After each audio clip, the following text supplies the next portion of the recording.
নমস্কার বন্ধুরা, পিঙ্কির আহারের দরবারে আর একটি নতুন পর্বে আপনাদের সকলকে স্বাগত জানাই। আমাদের ব্যস্ততম জীবনে অন্যান্য খাবারের সাথে আজকাল ওটসটাও সমানভাবে জায়গা করে নিয়েছে। আর কেন জায়গা করবে না বলুন তো? এত হেলদি একটা খাবার যেটা কিনা নানা রকম রোগকে নিয়ন্ত্রণে রাখতে সাহায্য করে। ইনফ্যাক্ট স্বাস্থ্য সচেতনতা ওয়েট লস করতেও কিন্তু এর জুড়ি মেলা ভার। আজকে আমি রান্না করে দেখাবো ওটসের খিচুড়ি। তবে এটা কতটা হেলদি থাকবে তার গ্যারান্টি আমি নিতে পারছি না। দেরি না করে বরং আমি কিভাবে ওটসের খিচুড়িটা বানাচ্ছি সেটা শেয়ার করি। কড়াইটা একটু গরম করে নিয়ে তার মধ্যে দিয়ে দিলাম আমি 1 কিউবের একটু কম বাটার, আর তার সঙ্গে দিয়ে দেবো একটু সাদা তেল। আপনারা চাইলে পুরোটা বাটারে করতে পারেন বা ঘিতেও করতে পারেন বা পুরোটা সাদা তেলেও করতে পারেন। তবে মাখন দিলে বাটার দিলে বা ঘি দিলে যে টেস্টটা আসবে সেটা অবশ্যই সাদা তেলে আসবে না। একটু মেল্ট হয়ে গেলে বা বলা ভালো ধোয়া ওঠা গরম কিন্তু করবেন না, তাতে বাটারের গন্ধটা কতটুকু থাকবে আমার যথেষ্ট সন্দেহ আছে। আচ্ছা, একটা মিডিয়াম সাইজের পেঁয়াজকে আমি চপড করে নিয়েছি। নিয়ে এবারে ভালো করে একটু নাড়াচাড়া করে নেব। নিয়েছি আধা ইঞ্চির থেকেও একটু কম আদা, যেটাকে আমি একটু কুচিয়ে নিয়েছি বা গ্রেট করে নিয়েছি, যেটাতে আপনাদের সুবিধা হয় সেটাই নেবেন।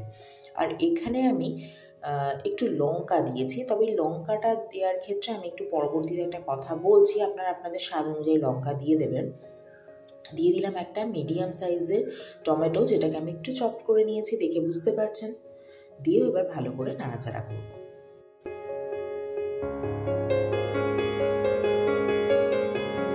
কিছুক্ষণ নাড়াচাড়া করে নেওয়ার পর দিয়ে দেবো আমি স্বাদ মতো নুন। অ্যাকচুয়ালি নুনটা না দিলে এটা কোনোটাই গলবে না, তাই স্বাদ মতো নুন দিয়ে দিলাম। আর দিয়ে দিলাম আধা চা চামচের মতো হলুদ।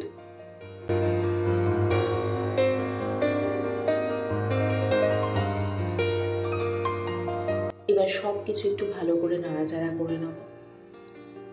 স্বাদটাকে ব্যালেন্স করার জন্য দিয়ে দেবো আমি অল্প একটু চিনি। এখন বলবেন তুমি সুগারের রুগীদের কথা বলছো, আবার চিনি দেওয়ার কথাও বলছো।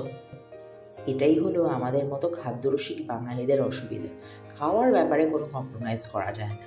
অ্যাকচুয়ালি আমাদের বাড়িতে কারোরই সুগার নেই বা প্রেশার নেই বা সেরকম কোনো অসুবিধা আপাতত নেই, তো সেই জন্য আমাকে এই দিকগুলো মাথায় রাখতে হয় না। আচ্ছা, দিয়ে দিলাম আমি একটা মিডিয়াম সাইজের ক্যাপসিকামের 4 ভাগের 1 ভাগ। এবার ভালো করে একটু নাড়াচাড়া করে নেব।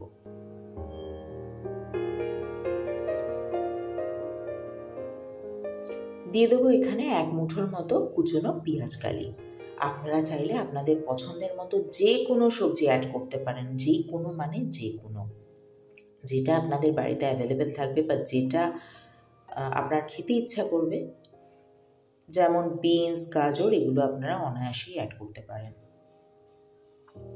আমি এখানে একটুখানি কড়াইশুঁটি অ্যাড করে দিলাম। এখানে ওই আধা কাপের মতো কড়াইশুঁটি হবে। আর দিয়ে দেবো এখানে আধা কাপেরও একটু কম সুইট কর্ন। এটাও পুরোপুরি অপশনাল।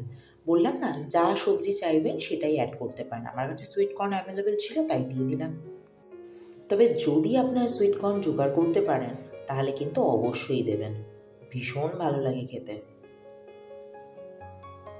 আচ্ছা, এইবার দিয়ে দেবো আমি ওটসটা। এখানে 2 কাপের মতো ওটস রয়েছে। যদি গ্রাম হিসেব করেন ওই 160 থেকে 70 গ্রামের মতো হবে, বা 80 গ্রামও হতে পারে। হ্যাঁ, দিয়ে এবার ভালো করে আমি নাড়াচাড়া করে নেবো বা সব কিছুর সাথে মিশিয়ে নেব।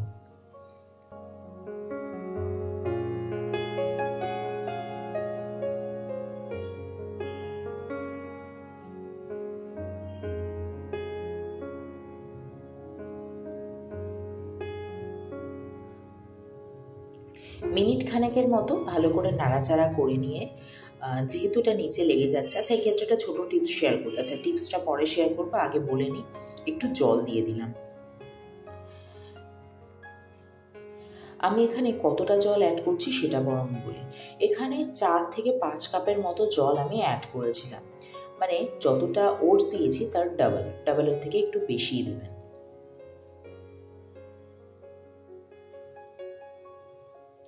আস্তে আস্তে কিন্তু এর ঝোলটা অনেকটা টেনে নেবে। আচ্ছা, যে টিপসটার কথা বলছিলাম না, সেটা বরং শেয়ার করি। আপনারা বাটারটা যখন দেবেন তখন কড়াইটাকে ভীষণ গরম করে নেবেন, যাতে কড়াইতে দেওয়ার সঙ্গে সঙ্গে বাটারটা গলতে শুরু করে। আচ্ছা, তাহলে কি হবে, কড়াইতে নিচে লেগে যাবে না। আচ্ছা, এটা ছিল ভেজি মশালা ওটস। এটা যদি নেন তাহলে আলাদা করে কিন্তু আর কোনো রকমের মশলাপাতি দেওয়ার দরকার পড়ে না। এটা এমনিতেই ভীষণ সুন্দর লাগে খেতে। তবে একটা ছোট্ট কথা বলি, যদি আপনারা বাচ্চাদের জন্য বানিয়ে থাকেন বা যারা কম ঝাল খান তাদের জন্য যদি বানিয়ে থাকেন, তাহলে আলাদা করে লঙ্কা অ্যাড করার কিন্তু কোনো দরকার নেই। এই মশলার মধ্যেই যথেষ্ট ঝাল রয়েছে। যাই হোক, রান্নাটা আমার শেষ করার আগে একটু স্ট্যান্ডিং টাইমে দিয়ে দিলাম। নেমে গেছে আমার ভীষণ স্বাস্থ্যকর ওটসের খিচুড়ি।